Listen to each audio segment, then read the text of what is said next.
standard stuff. If you don't understand any of this, don't try it, because you could wreck your whole car. So I've done a few of these, and I've always bugged me a little bit when you look at the inner lens, you can see the crackling around it. So I've come up with a different way of doing it. This here is called a razor saw. You get it from modelling shops. The blade itself is less than 1 mil wide, so the cut you'll make, the material you'll basically take away, is very thin. And simply put, you're going to cut the back end of it off.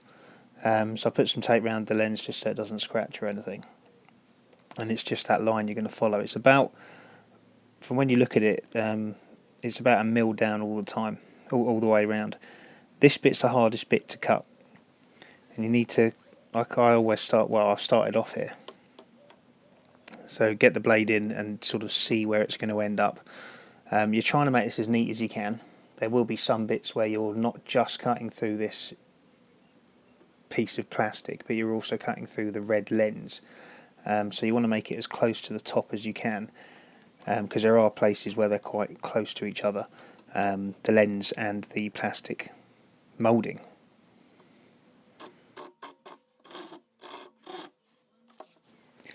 So take your time with this. It's a lot easier to do when you're not trying to record what you're doing, but just hold it tight and work your way around. Careful as you can, take your time, make it as neat as you can. You're trying to not generate a lot of heat as you're doing it.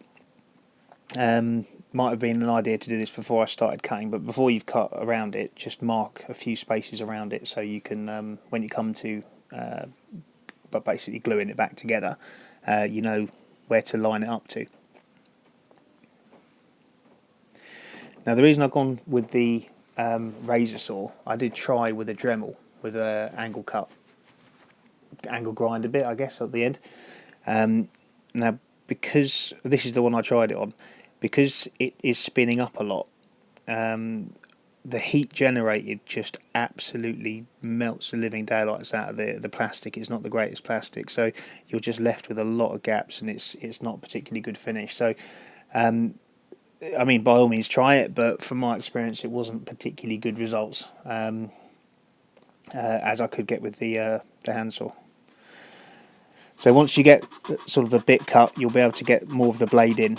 Be careful with this, because the worst thing you can do is get that blade and slip it right into the middle, and then you'll start to destroy the reflective bits. So yeah, just work your way around, nice and neat, and just take your time. It's worth taking your time, don't rush it.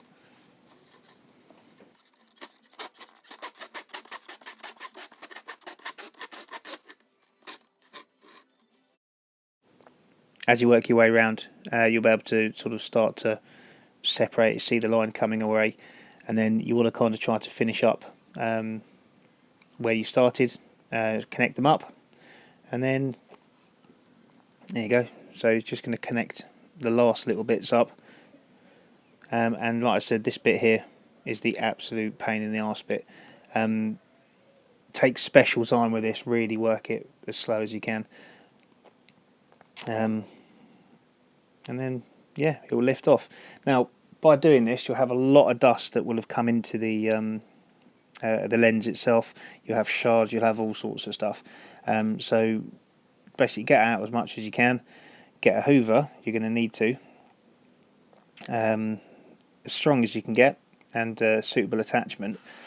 And you can't really take anything apart from that lens in the middle, like you would have if the lens came off. So what you kind of need to do is put the hoover, well, you'll see in a minute, but put the hoover in, get as much as you can up. All around the edges there, you'll see little tiny bits of the plastic, the black plastic, which looks awful in the sides there. So it's wedged between the red lens and the reflective part. But you can get them out. So hoover in the front like that, which will get, so around the corners will get rid of most of the crap. And then put the hoover end right on the corner, the where it joins up together, and you kind of with the other hand you're trying to sort of wiggle, if you like, that inner lens. so it will suck out as much. So it will create a little gap, and it can suck out as much of the dust and the plastic shards as possible inside it. But you will still have remnants of the black plastic in there. So the only way I've figured out of doing it, and it does actually all come out. Lift the inner lens like this, and give it a smack. You'll see the plastic dropping into the lens. Well, kind of, but those marks, that's actually the plastic bits. Chuck your hoover in and hoover it up. So hoover it up, and then as you're doing it, lift that inner lens bit, I guess, and just give it a smack around, and more of the dust will come out. And just keep doing that until the dust goes away and the shards go away. With a bit of patience, you will get it all out.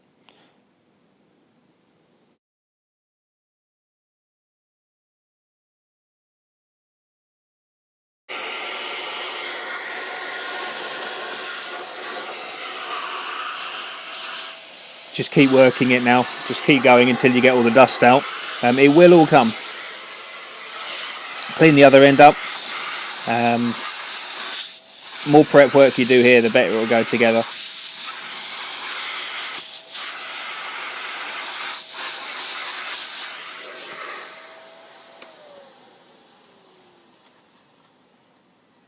And there you go.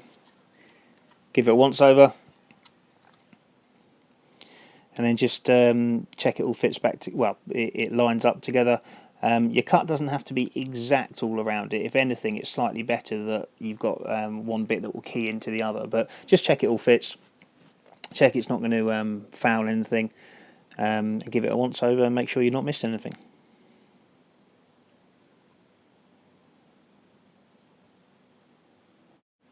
So that's it for this part. There's next stage coming soon.